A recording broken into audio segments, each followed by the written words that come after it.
Hyderabad central యూనివర్సిటీలో ఆత్మహత్య చేసుకున్న పీహెచ్డీ స్కాలర్ వేమ్ల రోహిత్ కేసుపై రాష్ట్ర హైకోర్టు విచారణ జరిపింది. ఈ కేసు క్లోజ్ చేస్తున్నట్లు కోర్టుకు పోలీసులు తెలిపారు. వేమ్ల రోహిత్ ఆత్మహత్యకు ఎవరూ కారణం కాదని చెప్పారు.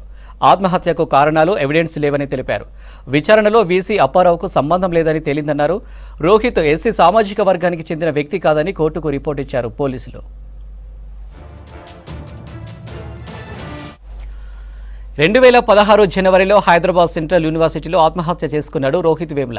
ఈ ఘటనపై బీజేపీ నేతలతో పాటు అప్పటి వైస్ ఛాన్సలర్ అప్పారావుపై కేసు నమోదు చేశారు. ఎస్సీ ఎస్టీ సెక్షన్లు పెట్టారు. అయితే ఆధారాలు లేకపోవడంతో కేసు క్లోజ్ చేస్తున్నట్లు హైకోర్టుకు రిపోర్టు సమర్పించారు పోలీసులు.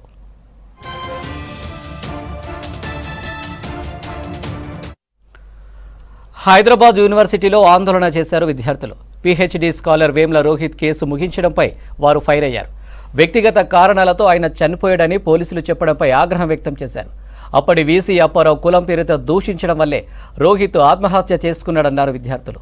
ఈ కేసులో నిష్పక్షపాతంగా విచారణ జరిపి నిందితులను శిక్షించాలని డిమాండ్ చేశారు.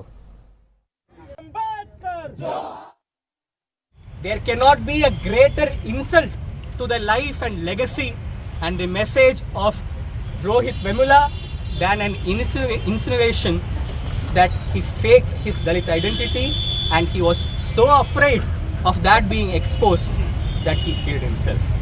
The report focuses on criminalizing Rohit Vemula, on criminalizing the Dalit scholars of Ambedkar Students Association.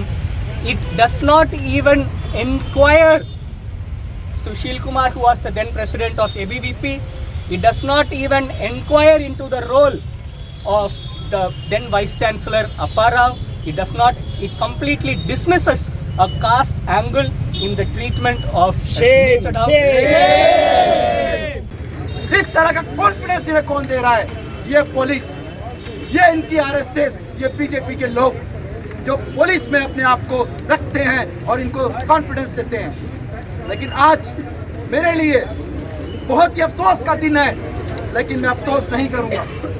इसी अफसोस के साथ मैं एक जज्बा बनकर निकलूंगा यहाँ से और हम सबको निकलना है इस कैंपस के अंदर से और बताना है ये लड़ाई सिर्फ HCU की लड़ाई नहीं है, ये लड़ाई अपने देश की लड़ाई है और ये HCU कैंपस से दिल्ली तक हम पहुँचाएंगे और इसको हम दिल्ली तक लेके जाएंगे और बताएंगे इस स्टेट के अंदर जो पुलिस का बिहेवियर है, इस स्टेट के अंदर जो RSS वो चमचों का बिहेवियर है।